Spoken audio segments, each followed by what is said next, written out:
ஸ்ரீ குருபியோ நமக. அனைவருக்கும் நமஸ்காரம். தெய்வ திருமணங்கள் நிகழ்ந்த பெருமை மிகு பங்குனி உத்திர தினத்தில் மகிமை வாய்ந்த தெய்வங்களின் கதைகளை நாம் கேட்பதே மகா பாக்கியம். இந்த நன்னாளில் இது சார்ந்த சில புராண நிகழ்வுகளை தெரிந்து கொள்ளலாம். திருமணமாகாத ஆண்கள் மற்றும் பெண்கள் இந்த பங்குனி உத்திர விரதம் இருந்து இறைவனை வழிபட்டால் நிச்சயம் விரைவில் திருமணம் கைகூடும். சிறப்பான நல்லதொரு வரன் கைகூடி வரும். அதனால் இந்த விரதத்திற்கு திருமண விரதம் என்றொரு பெயரும் உண்டு. மேலும் திருமணமான பெண்களின் மாங்கல்ய பலம் பெறும். இன்று ரங்கநாத பெருமாள் கோவிலில் நடக்கும் சேர்த்தி வைபவத்தை காண்பது மிக விசேஷம். பிரிந்த தம்பதியர் ஒன்றிணைவர், கணவன் மனைவி ஒற்றுமை ஓங்கும். ஏன் இப்படி சொல்லப்படுகிறது, அதன் பின் உள்ள தாற்பயம் என்ன என்பதை நாம் தெரிந்து கொள்ளலாம். திருச்சி ஸ்ரீரங்கம் ரங்கநாதர் ஆலயத்தில் நடக்கும் விழாக்களில் மிக முக்கியமான பெருவிழா பங்குனி உத்திர திருவிழா. பிரம்மா இவ்விழாவை கொண்டாடியதால் இது ஆதி பிரம்மோத்சவம் என்று அழைக்கப்படுகிறது. இன்னொரு சிறப்பு என்னவென்றால், பெருமாளுக்கும் தாயாருக்கும் இடையே ஊடல் ஏற்பட்டு அவர்கள் பிரிந்திருந்து மீண்டும் இருவரும் இணைந்தது ஒரு பங்குனி உத்திர நன்னாளில்தான். பெருமாளுக்கும் தாயாருக்கும் ஊடல் என்பது ஜீவாத்மாவுக்கும் பரமாத்மாவுக்கும் இடையே நடைபெறும் பாச போராட்டம் என்று சொல்வர். அதாவது ஜீவாத்மாவான மனைவியும் பரமாத்மாவான கணவனும் தங்களுக்குள் நிகழ்கிற ஊடல்களை பெரிதுபடுத்தாமல் அனைத்தையும் மறந்து அனுசரித்து இணைந்து வாழ்ந்தால்தான் பேரின்பத்தை அடைய முடியும் என்னும் தத்துவத்தை இது விளக்குகிறது என்று சொல்லப்படுகிறது. இந்த கருத்தை உணர்த்தும் வகையில் பங்குனி உத்திர தினத்தில் ஸ்ரீரங்கத்தில் மட்டையடி உற்சவம் நடைபெறுவது வழக்கம். சரி, பெருமாளுக்கும் தாயாருக்கும் அப்படி என்ன ஊடல்? அதன் பின் உள்ள புராண கதை தெரிந்து கொள்ளலாம். திருச்சியில் உள்ள உறையூரை தலைமையாக கொண்டு ஆட்சி செய்தார் ஒரு சோழ மன்னன். அந்த சோழனுக்கு குழந்தை பாக்கியம் இல்லை. அந்த குறையை போக்க மகாலட்சுமி அன்னை தாமரை மலரில் அவதரித்தாள். அதனால் அவள் கமலவள்ளி என்று அழைக்கப்பட்டாள். அவளை ரங்கநாதருக்கு திருமணம் செய்தார். உறையூரில் கமலவள்ளி நாச்சியார் என்ற பெயரில் கோவிலும் அமைந்துள்ளது. தாயாரின் திருநக்ஷத்திரம் ஆயில்யம். எனவே பங்குனியில் ஆயில்ய நட்சத்திர நன்னாளில் ரங்கநாதர் உறையூருக்கு வருவார். அவருடன் கமலவள்ளி நாச்சியார் சிம்மாசனத்தில் திருக்காட்சி தருவார். உறையூரில் நாச்சியாருடன் வீதி உலா வந்துவிட்டு பின்னர் ஸ்ரீரங்கம் ஆலயத்துக்கு வருவார் ஸ்ரீரங்கநாதர். ஆனால் இங்கோ பெருமாளை காணாமல் அவரது வருகைக்காக காத்திருப்பார் ரங்கநாயகி தாயார். பெருமாள் எங்கு சென்று விட்டு வருகிறார் என்பதை அறிந்தவுடன் கோபத்துடன் புளித்த தயிர், வெண்ணெய், பழங்கள், காய்கறி எல்லாம் பெருமாள் மீது வீசி எறிவார். பெருமாள் தன்னை பார்க்க வரக்கூடாது என்று தடைகள் எல்லாம் செய்வார் பிராட்டியார். இந்த பிணக்கை, கோபத்தை தீர்த்து வைக்கிறார் நம்மாழ்வார். பெருமாள் தாயாரிடம் சொல்லி மன்னிப்பு கேட்க தாயாரும் சமாதானமாகிறார். பிறகு பெருமாளும் தாயாரும் அருகருகே கல்யாண கோலமாய் எழுந்தருளி சேர்த்தி என்னும் சேவை சாதிப்பார்கள். இந்த சேவை ஆலயத்தின் 5வது திருச்சுற்றில் பங்குனி உத்திர மண்டபத்தில் விமர்சையாக நடக்கும். இந்த விழாவை காண்பவர்களுக்கு திருமண பேறு உண்டாகும். இதை காணும் பக்தர்கள் களத்திர தோஷத்திலிருந்து விடுபட்டு திருமண வரம் பெறுவார்கள் என்பது ஐதீகம். பங்குனி உத்திர நாளில் இந்த வைபவத்தை கண்குளிர தரிசித்தால் பிரிந்த தம்பதியர் ஒன்று சேர்வர், இணைந்து வாழ்ந்து வருகிற தம்பதிகள் மேலும் ஒருவரையொருவர் நன்கு புரிந்து கொண்டு கருத்தொற்றுமையுடன் வாழ்வார்கள் என்பது ஐதீகம். பங்குனி உத்திரம் அனைத்து தெய்வங்களுக்குமே விசேஷமானது. எல்லா கோவில்களிலும் திருக்கல்யாணம், தேர் திருவிழா, காவடி தூக்குதல் போன்று எங்குமே பக்தி கோலாகலம் குறைவில்லாமல் இருக்கும். இந்த பங்குனி உத்திர தினத்தில் காதில் பூ வைத்து காட்சி தருகிறார் நாமக்கல் ஆஞ்சநேயர். வருடத்தில் ஒரே ஒரு நாள் இந்த பங்குனி உத்திர தினத்தில் மட்டும் நாமக்கல் நரசிம்மர் தாயாருடன் சேர்ந்து காட்சி தருவது விசேஷமானது. இதன் பின் உள்ள புராண நிகழ்வை தெரிந்து கொள்ளலாம். ஒரு சமயம் நேபாளத்தில் உள்ள கண்டகி நதியில் ஆஞ்சநேயர் நீராடிய போது அவருக்கு ஒரு ஷால கிராமம் கிடைத்தது. அதை ஆஞ்சநேயர் பூஜைக்காக எடுத்துக்கொண்டு வான்வழியாக பறந்து வந்தார். நாமக்கல் திருத்தலத்தில் நீராடுவதற்காக இறங்கினார். ஷால கிராமத்தை கீழே வைக்க முடியாது என்பதால் என்ன செய்வது என்று யோசித்தார். அப்போது அங்கு தீர்த்த கரையில் மகாலட்சுமி தாயார் தவம் இருப்பதை பார்த்தார். ஆஞ்சநேயர் தாயாரை வணங்கி தவத்திற்கான காரணத்தையும் கேட்டார். தாயாரும் திருமாலை தான் நரசிம்மரின் வடிவில் பார்த்ததில்லை, அதனால் அந்த வடிவத்தில் காணத்தான் தவம் இருப்பதாகவும் கூறினாள். ஆஞ்சநேயரும் அன்னையின் கையில் ஷால கிராமத்தை கொடுத்துவிட்டு நீராட சென்றார். குறிப்பிட்ட நேரத்திற்குள் வந்து வாங்கிக் கொள்ளாவிட்டால் ஷால கிராமத்தை தரையில் வைத்து விடுவேன் என்று லட்சுமி தாயாரும் நிபந்தனை விதித்தாள். ஆஞ்சநேயருக்கோ தாமதமானது. தாயார் ஷால கிராமத்தை கீழே வைத்துவிட தாமதமாக வந்த ஆஞ்சநேயர் ஷால கிராமத்தை எடுக்க முயன்றார். ஆனால் முடியவில்லை. அது பெரிய மலையாக உருவெடுத்தது. அந்த மலையில் நரசிம்மர் தோன்றி தாயாருக்கு அருள் புரிந்து லட்சுமி நரசிம்மர் என்று அருள் பாலிக்கிறார். ஆஞ்சநேயரும் இங்கேயே தங்கிவிட்டார். நரசிம்மரின் மடியில் லட்சுமி நரசிம்மராக காட்சியளிப்பாள். ஆனால் இங்கு லட்சுமி அவரது மடியில் இல்லாமல் மார்பில் வாசம் செய்கிறாள். இந்த நாமகிரி தாயாரை வணங்க கணிதத்தில் புலமை பெறலாம் என்பது நம்பிக்கை. கணித மேதை ராமானுஜமும் இந்த தாயாரின் அருள் பெற்றே பல கடினமான வினாக்களுக்கும் எளிதில் விடை கண்டறிந்தார் என்பது குறிப்பிடத்தக்கது. ஷால கிராமத்தை கொண்டு வந்த ஆஞ்சநேயருக்கு நாமக்கல்லில் நரசிம்மர் கோவிலுக்கு எதிரிலேயே தனி கோவில் அமைந்துள்ளது. அதனால் இங்கு நாமக்கல் ஆஞ்சநேயர், நாமக்கல் நரசிம்மர் கோவிலில் பங்குனி உத்திரம் மிக விமர்சையாக நடைபெறுவது வழக்கம். அன்று ஒரு நாள் மட்டுமே சுவாமி தாயார் இருவரையும் ஒன்றாக தரிசிக்க முடியும். இதை தரிசித்தால் குடும்பத்தில் ஒற்றுமை, மகிழ்ச்சி, அந்யோன்யம் உண்டாகும் என்பது ஐதீகம். ஒரு பங்குனி உத்திரத்தில் தான் முருகப்பெருமான் தெய்வானையை மணந்தார். அசுரர்களின் கொட்டத்தை அடக்க முருகப்பெருமான் தனது தாய் தந்தையை வணங்கி தனது பயணத்தை துவங்கினார். குதிரைகள் பூட்டிய தேரில் முருகப்பெருமானுக்கு வாயு பகவான் சாரதியாக இருக்க முருகனின் படைகள் அணிவகுத்து சென்றன. அப்போது வழியில் ஒரு சிறிய மலை ஒன்று முருகனின் படைகளை வழிமறிக்கும் விதமாக பெரிதாக வளர்ந்து கொண்டே இருந்தது. காரணம் அறியாமல் திகைத்து நிற்க அங்கிருந்த நாரதர் அந்த மலையை பற்றி சொல்ல தொடங்கினார். இந்த மலை கிரௌஞ்சன் என்னும் அசுரனாக இருந்து எல்லோருக்கும் தீமை புரிந்த ஒரு தீய சக்தி. அகஸ்திய முனிவரது சாபத்தால் அசையாமல் இது மலையாகி நின்றது. இருந்தாலும் இருந்த இடத்திலிருந்து கொண்டே தன்னை கடந்து செல்பவர்களை ஏமாற்றி தொல்லையும் தந்து கொண்டிருக்கிறது. மேலும் இங்கு அருகில் உள்ள மாயாபுரி பட்டணம் என்ற ஊரில் சூரபத்மனின் தம்பியும் யானை முகம் கொண்டவனுமான தாரகாசுரன் ஆட்சி செய்து கொண்டு தேவர்களை எல்லாம் மிகுந்த துன்பத்துக்கு ஆளாக்கி வருகிறான் என்ற தகவலையும் நாரதர் சொன்னார். அதை கேட்ட முருகப்பெருமான் தன் தளபதி வீரபாகுவிடம் படையில் பாதியை அழைத்து கொண்டு போய் தாரகாசுரனை அழைத்து விட்டு வா என்று கட்டளையிட்டார். பெருமானின் கட்டளைப்படியே வீரபாகுவின் தலைமையில் முருகனின் படைகள் அந்த மாயாபுரி பட்டணத்திற்குள் நுழைந்தன. இதை அறிந்த தாரகாசுரனும் பெரும் படையுடன் எதிர்த்து வந்தான். கடும் போர் நடந்தது. இரு பக்கத்திலும் வீரர்கள் இறந்து விழுந்தனர். போர்க்களத்தில் நின்று யுத்தம் செய்த தாரகாசுரன் முருகப்படையின் வீரரான வீரகேசரியை தனது கதாயுதத்தால் மார்பில் அடித்து சாய்த்தான். அதை கண்ட வீரபாகு வெகுண்டெழுந்தான். தாரகாசுரனை கடுமையாக தாக்கினான். இதனால் கோபம் கொண்ட தாரகாசுரன் திரிசூலத்தால் வீரபாகுவின் மார்பில் குத்தி சாய்த்தான். மீண்டும் எழுந்து வந்த வீரபாகுவின் தாக்குதலை தாங்க முடியாமல் தாரகாசுரன் தனது மாய வேலைகள் மூலம் எலியாக மாறி கிரௌஞ்ச மலைக்குள் சென்றான். வீரபாகுவும் மற்றவர்களும் அவனை விடாது இந்த மலைக்குள் நுழைந்தனர். மலையோ தன்னுடைய வேலையை காட்ட ஆரம்பித்தது. தாரகாசுரனின் அசுரப்படைகள் முருகப்பெருமானின் படைகளை பெரிய அளவில் தாக்கி அழித்தன. இதை நாரதர் மூலம் அறிந்தார் முருகப்பெருமான். நேரடியாக போர்க்களத்திற்கே வந்தார். வந்தவரின் வலிமை அறியாத தாரகாசுரன் அவனோ ஒரு சின்னஞ்சிறுவன் என்று முருகனை கிண்டல் செய்தான். கோபம் அடைந்தார் முருகப்பெருமான். அவனை கடுமையாக தாக்க ஆரம்பித்தார். தாக்குதலை சமாளிக்க முடியவில்லை. மீண்டும் எலியாக மாறி மலைக்குள் நுழைந்து மாய வேலைகளை காட்ட ஆரம்பித்தான். முருகப்பெருமானோ தனது வேலாயுதத்தை எடுத்து வீச துள்ளி வந்த வேலானது மலையை பல கூறுகளாக்கி உடைத்தெறிந்தது. தாரகாசுரனை வதம் செய்தது. அதன் பிறகு முருகப்பெருமான் தெய்வானையை மணந்தார். அந்த நன்னாளே பங்குனி உத்திரம். இந்த பங்குனி உத்திரத்தில் முருகப்பெருமானின் பல்லாயிரக்கணக்கான பக்தர்கள் காவடி எடுத்து வருவார்கள். பழனி முழுவதும் காவடி காட்சிகளாகவே இருக்கும். இப்படி முருக பக்தர்கள் காவடி எடுப்பதற்கும் ஒரு புராண கதை கூறப்படுகிறது. அதையும் தெரிந்து கொள்ளலாம். பரமேஸ்வரனுக்கும் பார்வதி தேவிக்கும் திருமணம் நடந்த சமயம் தேவர்களும் முனிவர்களும் மற்றும் எல்லோரும் தெய்வீக திருமணத்தை காண கைலை செல்கின்றனர். அதனால் வடபுறம் தாழ்ந்து தென்புறம் உயர்ந்தது. பூமியை சரிசமமாக செய்வதற்காக சிவபெருமான் அகத்திய முனிவரை தென் திசைக்கு அனுப்பி வைத்தார். அகத்திய முனிவரும் தென் திசையில் பொதிகை மலையில் தங்கினார். அங்கிருந்த போது தாம் வழிபடுவதற்காக சிவகிரி, சக்திகிரி என்ற இரு சிகரங்களை கொண்டு வருமாறு தனது சீடனாகிய இடும்பாசுரனிடம் கட்டளையிட்டார் அகத்திய முனிவர். இடும்பாசுரன் மிகப்பெரிய பக்திமான்.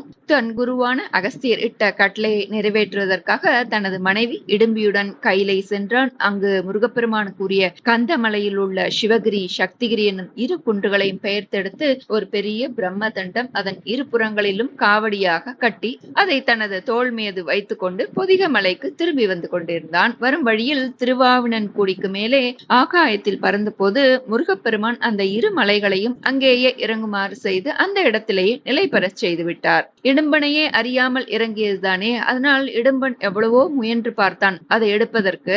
அந்த பிரம்ம தண்டங்களின் ஓரங்களில் கட்டிய மலைகளை அசைக்கவே முடியாமல் திகைத்து நின்றான். மறுபடியும் அந்த காவடியை தூக்க முயன்ற போது அந்த சிவகிரி குன்றின் மேல் ஒரு அழகான சிறுவன் கோவணத்துடன் ஆண்டியின் உருவில் சிரித்துக் கொண்டு நிற்பதை பார்த்தான். அந்த சிறுவனால் தான் இந்த மலையை அசைக்க முடியவில்லை என்று நினைத்து அந்த சிறுவனை அந்த மலையிலிருந்து இறங்கும்படி அதட்டினான் இடும்பாசுரன். சிறுவனோ மலை தனக்கே சொந்தம் என்று வாதிட்டான். கோபமடைந்தான் இடும்பாசுரன். சிறுவனை தாக்க வந்த இடும்பனோ வேறற்ற மரம் போல் சாய்ந்தான். அவனது மனைவி இடும்பி கணவனை காப்பாற்ற மன்றாடினால், சிறுவனை வேண்டினால், தனது தவ வலிமையால் நிகழ்ந்தவற்றை அறிந்த அகத்தியர் முருகப்பெருமானை வணங்கினார். அந்த கணமே இடும்பாசுரனும் உயிர் பெற்று எழுந்து முருகப்பெருமானின் திருவிளையாடல் இது என்பதை அறிந்து மூவரும் முருகப்பெருமானை வணங்கி பக்தியோடு துதித்தனர். குருபக்தியை மெச்சினா முருகப்பெருமான் இடும்பனை அந்த பழனி தலத்தின் காவல் தெய்வமாக இருக்கும்படி பேரருள் செய்தார். இரு குன்றினையும் காவடி போல் தூக்கி வந்த இடும்பாசுரன் முருகப்பெருமானின் திருவருளை பெற்றது போல் இன்றும் பக்தர்கள் காவடி தூக்கி சென்று முருகப்பெருமானின் பேரருளை பெறுகின்றனர் என்பதே இதன் பின் உள்ள தாத்பரியம். இளவரசனாக முருகன் இடும்பனுக்கு காட்சியளித்ததால் இன்றும் பழனி முருகனுக்கு ராஜ அலங்காரம் மிக விசேஷமாக கருதப்படுகிறது. அனைத்து கோவில்களுமே பங்குனி உத்திரத்தில் விசேஷ பூஜைகள் நடைபெறும். காஞ்சியில் கம்பை நதிக்கரையில் மாமரத்தனடியில் மணலால் சிவலிங்கம் அமைத்து வழிபட்டாள் பார்வதி. இறைவனது திருவிளையாடலால் கம்பா நதியில் வெள்ளம் பெருகியது. சிவலிங்கம் கரைந்து விடுமே, சிதைந்து விடுமே என்று அன்பால் பதறி சட்டென்று அதை ஆறு தழுவிக்கொண்டாள் அன்னை. அவளது அன்பை உணர்ந்து காட்சி தந்தார் ஈசன். தேவியை திருமணம் செய்து கொண்ட தினமும் இந்த பங்குனி உத்திரம். இந்த பங்குனி உத்திரத்தில் காஞ்சி ஏகாம்பரேஸ்வரர் கோயிலில் இரவில் சுவாமி திருமணம் நடக்கும்போது முன்பே வேண்டிக் கொண்டவர்கள் தங்களது திருமணத்தையும் அப்போது நடத்தி கொள்வதும் உண்டு. மகேஷன் மதுரையில் மீனாட்சி மனம் புரிந்து கொண்ட நாளும் இந்த பங்குனி உத்திரமே. இந்த நன்னாளில்தான் ஆண்டாளுக்கும் கண்ணனுக்கும் திருமணம் நடந்தேறியது. லோபாமுத்திரை அகத்தியரையும் பூரண புஷ்கலா ஐயப்பனையும் ரதி மன்மதனையும் திருமணம் செய்து கொண்ட தினமும் இந்த பங்குனி உத்திரம்தான். இந்த தினத்தில் சில கோயில்களில் தீர்த்தவாரியும் நடைபெறும். பங்குனி மாதத்தில் ஏற்றிய தீபத்தில் சிவனும் பார்வதியும் ஐக்கிய ஸ்வரூபமாக காட்சி தருவதாக ஐதீகம். அதனால் பௌர்ணமி கூடிய இந்த நன்னாளில் திருவிளக்கு பூஜை செய்தால் பாபங்கள் விலகி புண்ணியம் பெறலாம். தர்மசாஸ்தாவான சபரிமலை ஐயப்பன் அவதாரமானதும் ஒரு பங்குனி உத்திரம். அர்ஜுனன் பிறந்தது, வள்ளி அவதாரம் செய்ததும் இந்த நன்னாளில்தான். ரதி தேவியின் வேண்டுதலை ஏற்று திருலோக்கில் மன்மதனை உயிர்ப்பித்ததும் பங்குனி உத்திரத்தில்தான். சுந்தரமூர்த்தி நாயனாருக்கு மணக்கோலத்தில் பரமன் காட்சி தந்ததும் இந்த நன்னாளில்தான். கலைமகள் பிரம்மாவின் நாவில் அமர்ந்ததும் மகாலட்சுமி பூமியில் அவதரித்தது. ராமர் சீதை திருமணம் நடந்தேறியது ஒரு பங்குனி உத்திர நன்னாள். திருக்கழுக்குன்றம் அஷ்டகந்தக திரிபுர சுந்தரி அம்மனுக்கு மற்ற நாட்களில் பாதத்திற்கு மட்டும் அபிஷேகம் நடைபெறும். ஆண்டுக்கு 3 நாட்கள் மட்டுமே முழு அபிஷேகம், அதாவது உச்சி முதல் பாதம் வரை அபிஷேகம் நடைபெறும். அவற்றுள் முக்கியமான நாள் இந்த பங்குனி உத்திர நாள். சந்திர பரிகார தலமான நவகிரக கோயிலில் உண்டான திங்களூர் கோவிலில் ஆண்டுதோறும் இந்த பங்குனி உத்திர நாளில் காலையில் 6 மணிக்கு சூரிய கதிர்களும் மறுநாள் மாலை 6 மணிக்கு சந்திரனின் ஒளியும் சிவலிங்கத்தின் மீது விழுவது அபூர்வமான தரிசனம். இதை தரிசித்தால் எல்லா வளமும் கிடைப்பதோடு மனப்பிரச்சனைகள் நீங்கி மன தெளிவுடன் வாழலாம் என்றும் சொல்லப்படுகிறது. இந்த நன்னாளில் அன்னதானம் செய்வதும், தண்ணீர் பந்தல் அமைத்தும், மேலும் நீர்மோர் பானகம் போன்றவை வழங்குவதும் சந்ததி சிறக்க செய்யும், குடும்பத்திற்கு சுபிக்ஷத்தை ஏற்படுத்தும். இவ்வளவு சிறப்புகள் கொண்ட இந்த நன்னாளில் அனைவரும் அருகிலுள்ள கோவிலுக்கு சென்று இறைவனை தரிசித்து வளமும் நலமும் பெறுவோம். மதுரையில் மீனாட்சி சுந்தரேஸ்வரர் திருமணம் நடைபெற்ற இந்த நாளில் ஹாலாசிய புராணத்திலிருந்து மதுரை மீனாட்சி சுந்தரேஸ்வரரை போற்றி பதஞ்சலி முனிவர் அருளிய சர்வ மங்களங்களையும் அருளும் ஸ்ரீ சதாசிவ அஷ்டகம் பார்க்கலாம். ஸ்ரீ சதாசிவ அஷ்டகம் ஸ்ரீ சிவ பஞ்ச சாமர ஸ்தோத்திரம் ச ஸ்ரீ சபாபதி ஸ்தோத்திரம் ச பதஞ்சலிருவாச்ச सुवर्ण पद्मिनी तटान्त दिव्य कर्म्य वासिने सुपर्ण वाहन प्रियाय सूर्यकोटि तेजसे अपर्णया विहारिणे पणाधरेन्द्रधारिणे सदा नमः शिवाय ते सदाशिवाय शम्भवे सदा नमः शिवाय ते सदाशिवाय शम्भवे सतुङ्गभङ्गजह्नुजा सुधांशुकण्डमौळये पदङ्गपङ्कजा सुहृत्कृपीठयोनिचक्षुषे भुजङ्गराजमण्डलाय पुण्यशालि बन्धवे सदा नमः शिवाय ते सदाशिवाय शम्भवे सदा नमः शिवाय ते सदाशिवाय शम्भवे चतुर्मुखाननारविन्दवेदगीतभूतये चतुर्भुजानुजा शरीरशोभमानमूर्तये चतुर्विधार्थदानशौण्डताण्डवस्वरूपिणे सदा नमः शिवाय ते सदाशिवाय शम्भवे सदा नमः शिवाय ते सदाशिवाय शम्भवे शरन्निशाकर प्रकाश मन्दहास मञ्जुळधर प्रवालभासमान वक्त्रमण्डलश्रिये करस्फुरत्कपालमुक्तरक्तविष्णुपालिने सदा नमः शिवाय ते सदाशिवाय शम्भवे सदा नमः शिवाय ते सदाशिवाय शम्भवे सहस्रपुण्डरीकपूजनैकशून्यदर्शनात् सहस्रनेत्रकल्पितार्चनाच्युताय भक्तितः सहस्रभानुमण्डलप्रकाशचक्रदायिने सदा नमः शिवाय ते सदाशिवाय शम्भवे सदा नमः शिवाय ते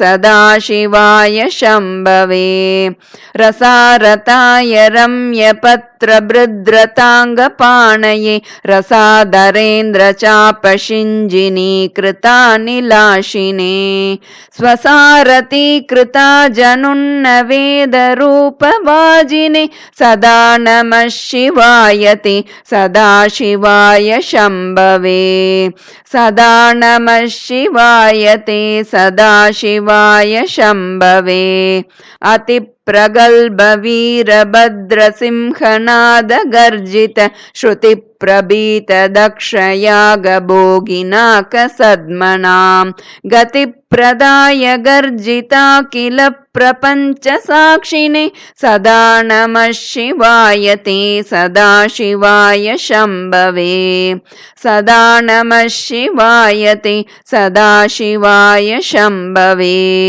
मृकण्डुसूनुरक्षणावधूतदण्डपाणये सुगन्धमण्डलस्फुरत्प्रभाजितामृतांशवे अखण्डभोगसम्पदर्थलोकभावितात्मने सदा नमः शिवाय ते सदाशिवाय शम्भवे सदा नमः शिवाय ते सदाशिवाय शम्भवे सदा नमः शिवाय ते सदाशिवाय शम्भवे मधुरिपुविधिशक्रमुख्यदेवैरपि नियमार्चितपादपङ्कजाय कनकगिरिशरासनाय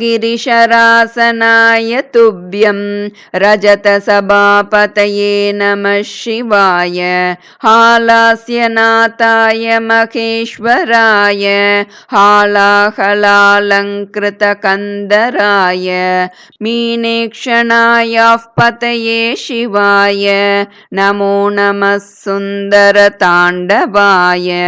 मीनेक्षणाय पतये शिवाय नमो नमः सुन्दरताण्डवाय मीनेक्षणाय पतये शिवाय नमो नमः सुन्दरताण्डवाय ईश्वर उवाच त्वया कृतमिदं स्तोत्रं यः पठेद्भक्तिसंयुता तस्यायुर्दीर्घमारोग्यं सम्पदाश्च ददाम्यहं तस्यायुर्दीर्घमारोग्यं सम्पदाश्च ददाम्यहम् इति श्रीहालास्यमाहात्म्ये पतञ्जलिकृतमिदं सदाशिवाष्टकं सम्पूर्णं श्रीगुरुभ्यो நமக. இந்த நன்னாளில் யார் ஒருவர் மீனாட்சி சுந்தரேஸ்வரரை மனதில் தியானித்து இந்த ஸ்தோத்திரத்தை கேட்கிறார்களோ படிக்கிறார்களோ அவர்களுக்கு நீண்ட ஆயுள், ஆரோக்கியம், சம்பத்து இவைகளை நான் கொடுக்கிறேன் என்று சிவபெருமானே கூறுகிறார். அதனால இந்த அற்புதமான தினத்துல நாம் அனைவரும் இந்த ஸ்தோத்திரத்தை பாராயணம் செய்து சகல சௌபாகியங்களும் பெறுவோம். நல்லதே நடக்கும். நமஸ்காரம்.